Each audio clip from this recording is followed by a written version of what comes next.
briefing meeting for the July council meeting. In keeping with previous practice, we will just go around the table and have everyone declare conflicts of interest or material personal interest at the start of the meeting. If you could, we'll start with the mayor and go around that way. If no, Councillor Barnes, Councillor McLean, Councillor Ryan. Mr. CEO, in regard to the line item that's coming in relation to an engineering report, I just want to declare that my son, who works for council, has been doing a report on that, and his name appears in that report, and I wish to declare a perceived conflict in regard to his professional advice. Thank you. Councillor Trevor. Yes, D1. Sorry, which one? D1. D1. D1. You mean T10? Well, D1. The renewal. Yeah, through you, Mr. CEO, I think. Yes, it's T10 is In the contract renewal. that thing, yeah. Yeah. D1 is just about the acting CEO arrangement. Oh, sorry. Yeah. Acting, sorry. So T10. T10. Yeah. Appointment of... No, so Mr. CEO, I just guide Councillor Trevor in relation to matters involving confidentiality. Yep. Councillor Bartels. No conflicts that I'm aware of. Councillor Learmont. No. Councillor Mitchell. No. That I'm aware of. Councillor Adam. Perceived conflict of interest on R1. Bulls Masters as a blind member of Bundaberg Cricket, but I'll plan to stay. Thank you. And Terry. All right, thanks everybody. T10. First item today is is item D1, appointment of acting CEOs. This is a standard arrangement that's been in place for many years, so that when I am absent, hopefully one day again on annual leave, we rotate the acting CEO arrangements across the three GMs. So that just saves us having to come back to council each time, and that arrangement will stay in place for the term of this council. Any questions on that? The next one's a financial summary up to the 30th of June 2020. Anthony.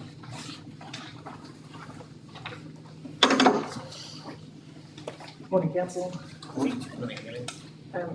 If we've provided the, I suppose, the initial draft result or position at the 30th of June for Council, obviously this is still subject to audit and also a number of other minor adjustments which we're still processing. It is really hot off the press, and that's why we're the late addition to the agenda. Just going through some of the information in the report. Overall, the operating position is what we would classify as a very good result, in that we're about a 1% or less than 1% variance from the budget. Our target up until this year was 10% plus or minus, so that sort of indicates where we've landed. And our target going forward will be 5%, so it is a really good result. However, I suppose with COVID, and there's a few things which have happened to bring us into the position that we're in. We're expected to be probably in a worse position against the budget. And we will provide more detail of that when we start doing the community finance report as part of the financial statements. And we'll bring that more detailed information and analysis back to council at that point in time. Just going through it, on the revenue side, the water, from rates, water consumption was up, and that was mainly due to the dry conditions earlier in the year. In the fees and charges, a couple of things happened in June which were sort of unexpected. There's the waste fees at the landfill sites was up about $400,000 more than we expected, and we believe most of that is from the dumping of contaminated soil from the new Aldi site. So it's about $400,000 or over $400,000 there, which makes the figures look good. And the I'm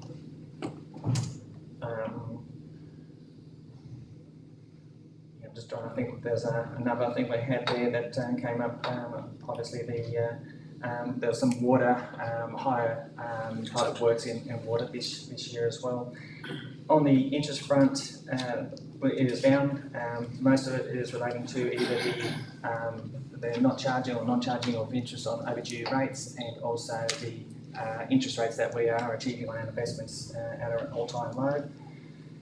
With the grants and subsidies, a bit of a surprise there. Our financial assistance grant was about $700,000 more than what we expected last year. So we get paid our half-year advance of our financial assistance grants early each year. So the 2020-21 grant has already been paid to us, or half of it has been paid for us.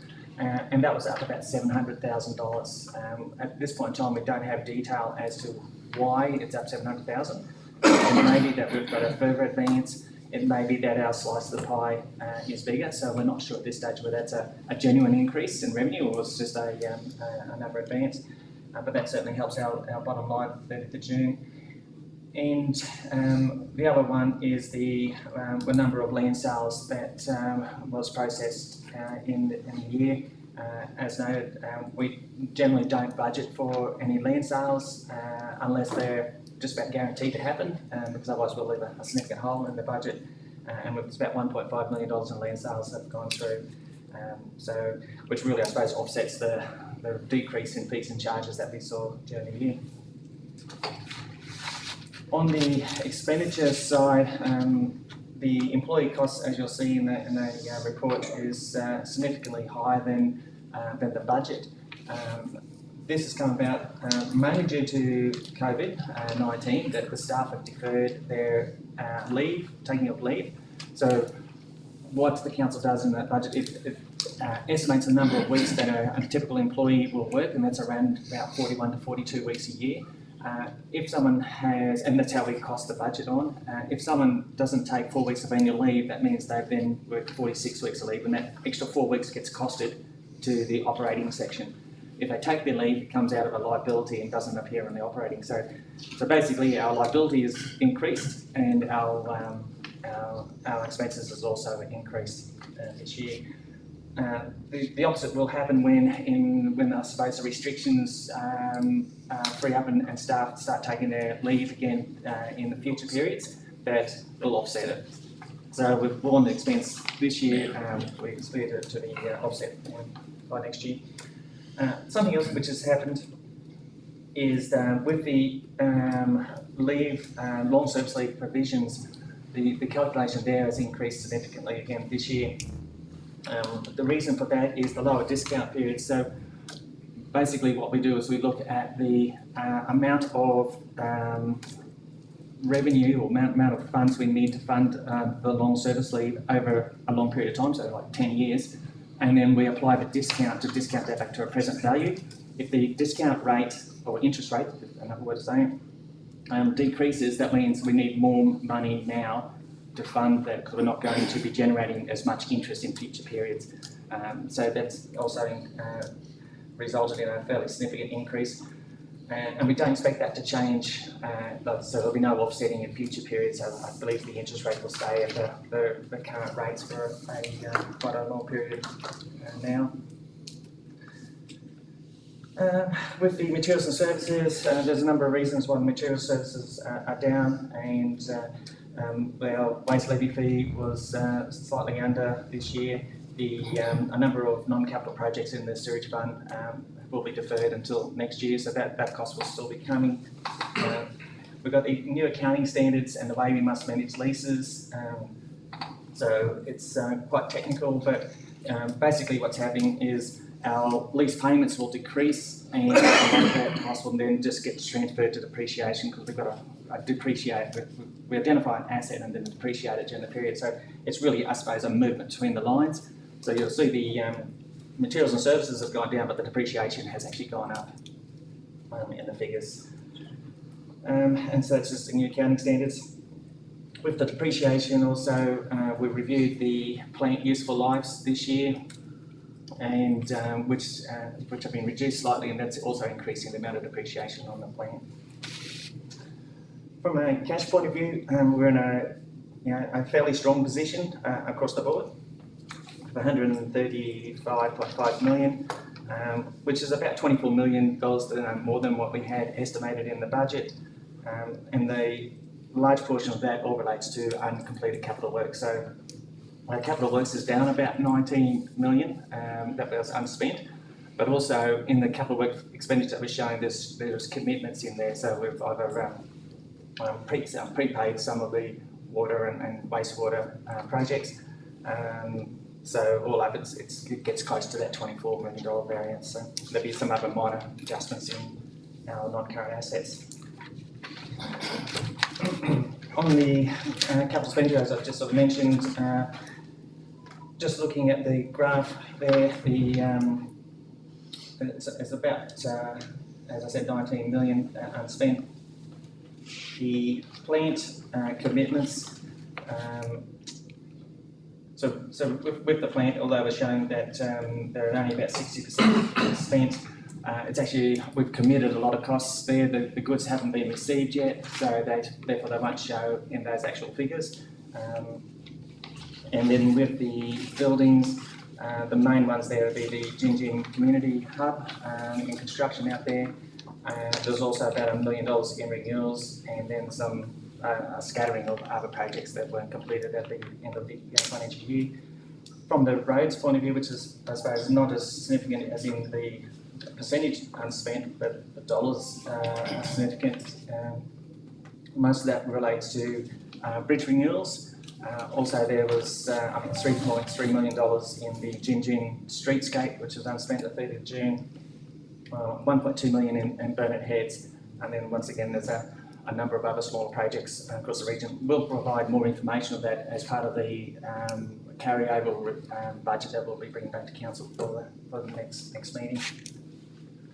On the rate status side, so this is the gross rates outstanding. So the gross rates have increased by about 800,000, which is, I suppose, expected, and that may increase this year given that we don't have a discount period, and also we're not charging interest up to the end of December. So we will be active in following up with the ratepayers that haven't paid during the or after the due period, and follow that up. The other side, which is really interesting, is the prepayments have actually increased by over $1 million. So we've gone from just over $7 million to $8 million in prepayments, and that equates to about 10% of our rates is now being prepaid before at the 30th of June. So they'll actually increase before we issue the rate notices, which is a really good story, considering the circumstances. Any further questions? No questions or anything? Thanks, Anthony. Next item is the aviation and aerospace precinct policy. Christine, welcome. Good morning, councillors. Christine. So item G1 is a new proposed policy to be adopted by council.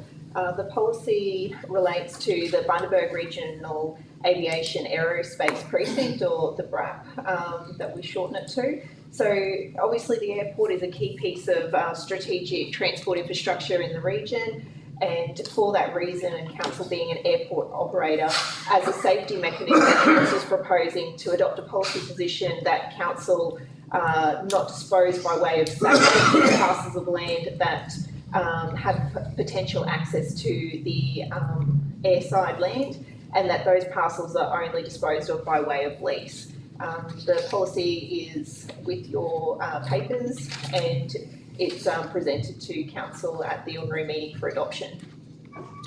Any questions? Thanks, Christine. The next item is G2, which is about the delegations register review. So in accordance with section 257 of the Local Government Act, council is required to review its delegations register at least annually. Council receives from the Local Government Association of Queensland a delegation register service, and council officers pursue that delegations register and the proposals which are provided to council and assess whether they're suitable for council for adoption, inclusion in our delegations register. We generally look at that when we receive the 2 summaries through, which happen in Queensland parliamentary recess over summer and winter. The new registers that are proposed to be added to the delegations register are the residential tenancies and rooming accommodation COVID-19 emergency response regulation, the state penalties and enforcement regulation, transport infrastructure state controlled roads regulation, and water fluoridisation regulation 2020. And there are some other amendments to the register for delegations that have already previously been adopted, which include amendments to wording or new powers added to those existing registers. The register with the proposed amendments were attached to the report, and they will be presented to council for adoption. Is there any questions? Councillor Barnes? Yeah, thank you. A couple of things. Can we get a copy of the LGAQ advice? Yes. Can we get a copy of it? Yep. And also, I'm just wondering whether it's pertinent to defer this. I know from the report there's no urgency, but I've tried to go through some of these, and there's a lot there when you try and look at the legislation as it stands at the moment and the changes. I'd just like the opportunity for all councillors to workshop it and go through the items on it. It's all, you know, we get these delegations come through, which is all well and good, but we don't actually understand why the changes have been recommended. So I think it'd probably be good governance to actually sit down and work through them so that we've got a thorough understanding of what they're all about. Well, I might respond to that. I thought that was the process we went through on consultation day a week ago, because there's nothing in here that wasn't presented at consultation day, which was an opportunity to go through it in exactly the same detail you just referred to, Councillor Barnes. Yeah. So just to add to that, just while we're live streaming, if I can have your indulgence through you, Mr. Chair, is just for people who are live streaming, the understanding of a briefing meeting is nearly a week before a general meeting to allow the elected members, councillors to questions the brief that are actually before us. In this particular instance, the matters brought up by the council there in relation to good governance and so forth is these matters have not changed for many, many years. The actual consultation days involve a rigorous look at the policies, at the procedures and the delegations, and also whilst I take on board the actual particular advice from LGAQ, but that is done as per normal of every other council in Queensland and has been done over, I'm sure, the whole length of term of the councillor's time as an elected member of council. So there has been no changes from an LGAQ perspective. The legal perspectives through King & Co or other legal representations is a part of looking at the changes from almost 200 pieces of legislation on average from the state of Queensland. So the state has legislative changes that comes through. The amounts of delegations have not changed significantly over the years. So the process is the state legislation, any amendments from the state legislation, then obviously is then sorted through by LGAQ to see the relevance into local councils. It is then sent to advice from King & Co and other Crown law equivalent advice to get legal advice. And then once that is then sent out to council, as per previous occasions, our staff spent, Christine, on 100 hours, 200 hours? In excess of 200 hours. In excess of 200 hours, then going through the relevance of that legislation, how it impacts Bundaberg Council, because through you, Mr. Chair, there's matters in that legislation that would be relevant to councils in Western Queensland, other North Queensland or other areas that is not completely not relevant to Bundaberg Regional Council or possibly any other council across the demographics. So that's by way of more of a statement in relation to the lengthy process that is involved before it even comes to us here. So I'm aware of obviously maybe other means or reasons why attention is being brought to this today. However, I think that the process of filtering the information through so many different very credible processes when it comes to here today certainly has a great degree of maturity in relation to how it is vetted before delegations have ever come out. And then also when we get here to a local level, the actual delegation modes before it comes to this particular meeting here today, there is the council over time has said that it needs to identify what the particular changes are so that we can address the particular changes, which we do within those consultation meetings prior to here today. But I know that we certainly need to always continuously look at improving the standards and raising the bar, because we want to be a council where part of even our corporate plan is a place of choice for people to come and work under, as well as the community as well. So, Yeah. back to you, Mr. CEO. Just as way as the process. Through the chair, thanks, Mr. Mayor. Listen, I'm happy with that. So long as all of these have been sent to us by the LGAQ, as they do across the state, as you say. So, yeah, no, I'm happy to adopt on that basis.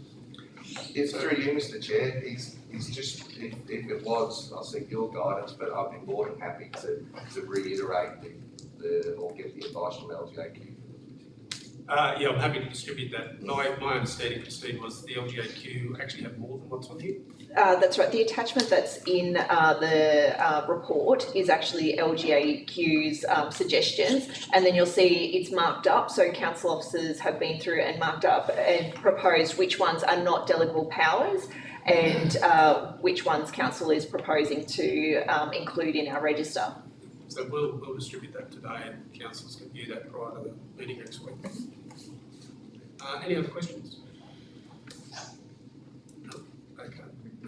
We know the next one too, Yep. Christine? So the next item, G3, is about the show holiday nomination for 2021. So each year, council makes an application to the Office of the Industrial Relations nominating show holidays for our region under the Holidays Act. In previous years, councils proposed 2 show holidays, the Gin show holiday being allocated the Monday before People's Day of the Brisbane exhibition in August each year, and the rest of the region observing the show holiday on the last Thursday in May. It's proposed that the same process happen for this next year, so for 2021. So postcodes with 4660 and 4670 will observe the show holiday on the Thursday 27th of May 2021, and for 4671 the show holiday being Monday the 9th of August 2021. Council officers in the whole of the region, including Gin, will observe the show holiday on Thursday, 27th of May 2021. So that's for all local government employees. Is there any questions about that? Thanks, Christine. Councillor Clee. Does that mean that the offices up at Gin and Childers, like the public offices and facilities, they're all closed when Bundaberg has its show holiday? That's correct. So the council offices and the depots will be, all council staff observe it on the exact same day. Yes. Has there ever been, are the staff fine? I'm just wondering about the local people that live in Gin and work for council as well, not being able to maybe visit the show on their actual dedicated show holiday. Has that ever been anything that's been raised as an issue? I think the Gin shows usually on a Saturday and a Sunday, isn't it, Councillor Honour? Yeah. Yes, it is, Yeah. always. So, It wouldn't quite be a problem. no. Yeah. Yep. Cool, thank you. Thanks, Christine. Any other questions? Come to the next one. So the next item is G4, which is about the Audit and Risk Committee minutes. So the Audit and Risk Committee met on the 22nd of January 2020, and the minutes of that meeting have recently been endorsed by the new Audit and Risk Committee. The minutes are provided to Council for noting, and the committee chair, Stephen Coates, will present to councillors in October to provide council with a verbal update on matters being considered by the committee during 2020 and the committee's recommendations about those matters. Is there any questions? And the next item is G5. This is about the fourth quarter operational plan review. So in accordance with section 174 of the local government regulation, the Chief Executive Officer is required to present a written assessment to council in accordance with our progress towards implementing the annual operation plan. This gives a guide as to how council's progressing towards meeting the goals of the corporate plan. The report is presented to councillors for noting, and there's indicators throughout the report, and the managers for the KPIs have provided their comments where applicable. You'll note there are a few departments that have obviously been affected by COVID-19 and, event shutting and things through the Moncrief and the airport. They are noted there for council, but most areas are achieving their set targets. If there's any other questions on that report? Thanks, Christine. Thank you. Okay, Biosecurity Act. Gavin.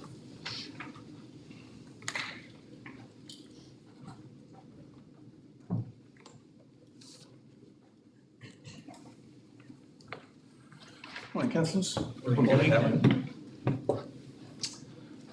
Item Q1. So councillors, each year under the Biosecurity Act, our officers undertake surveillance for pest plants and pest animals. So and the nature of both of those things is they're not limited to properties that tend to spread. And so under the Biosecurity Act, one of the things we're required to do is if we want to undertake a surveillance program, so we have a particular area where we're getting reports of wild pigs, wild dogs, or a flush of weeds of significance, we need to go in and check out those particular areas to find out if, one, they're present, then two, if notices are required, council officers need to get access to the property. So one of the requirements under the Biosecurity Act is that if we're looking to do a surveillance program of a particular area, we need to publicly advertise that, and council needs to put in a resolution to effectively each financial year to undertake surveillance programs. So each year what we do is represent shortly after the start of each financial year this report to councillors that allows officers to effectively undertake surveillance across the entire region if we do get issues of pest, plant or animal on particular properties. So happy to take any questions if there are any. Councillor Hunt? No, right, thanks. Okay. And the next one, Bull Masters. Cool. Councillors, councillors might be aware of the fact that for the last 3 years we've hosted the Bulls Masters event, usually around February, March each year. That event effectively is, there's a number of celebrity cricketers and sports people who come to town. They spend a couple of days here. They usually work with local schools in running coaching programs. I'm also with Bundaberg Cricket and local cricket organisations in helping local cricketers, trying to build a profile of cricket. They usually then finish with a T20 game where those celebrities then play a local team, and then they've had a gala ball at the end with the intention of, one, increasing the profile of that particular sport and getting kids back into sport, and additionally raising money for local cricket. So over the last 3 years, they've effectively fundraised over $110,000, which they've donated back to Bundaberg Cricket to improve facilities and obviously encourage kids back in. So that 3-year period finished at the start of this year. The last event was the end of February, and so they've offered it to us again for another 3 years. We had a crowd of about 3,000 at the T20 game this year, so it's quite popular with the locals, and as I said, a good way to raise funds for local cricket. In addition to that, Bulls Masters approached just before the election and asked if we were interested in hosting the Youth Cup, which is an event involving under 16 teams from throughout Queensland. They effectively arrive at the venue and spend a week here undertaking a round robin competition. Each team is allocated a former cricketer, either a Queensland cricketer or Australian cricketer. They live stream the event, so it gets quite a high profile from a sporting perspective. Because of COVID, usually they would have those things locked in a lot earlier, but I guess the uncertainty about actually running sporting events, and particularly things where we're going to attract crowds, has been an issue. So they had spoken to us earlier. The indication at the time was we would have to wait, obviously, until a new council was formed, and that's been further delayed by the uncertainty regarding the current COVID restrictions. But they've come back to us and said, listen, we'd like to offer it to Bundy to host. It happens in the first week of December. And as I said, they'll be here for a week. Because they're under 16s, they tend to bring family with them. And because it's the start of the school holidays, they tend to overstay the event. So they'll get here early, then have the event if it stayed late. That's what's happened where it's previously been hosted in Mackay. So they provide quite an extra stimulus while they're here for that week. And so this report is recommending that we enter into a further 3-year agreement for the Bundaberg Bulls Masters event, which is the one that's usually in February, at a cost of $20,000 per year plus $5,000 in kind. That in kind usually includes providing waste facilities for the events and also use of the multiplex with the ball. And then one-off holding the Youth Cup in December this year at a cost of $60,000. So happy to take any questions if there are any. Thanks, Gary. No questions on that one?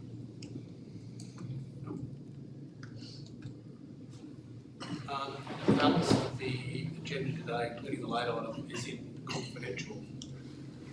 There's no other closed meeting.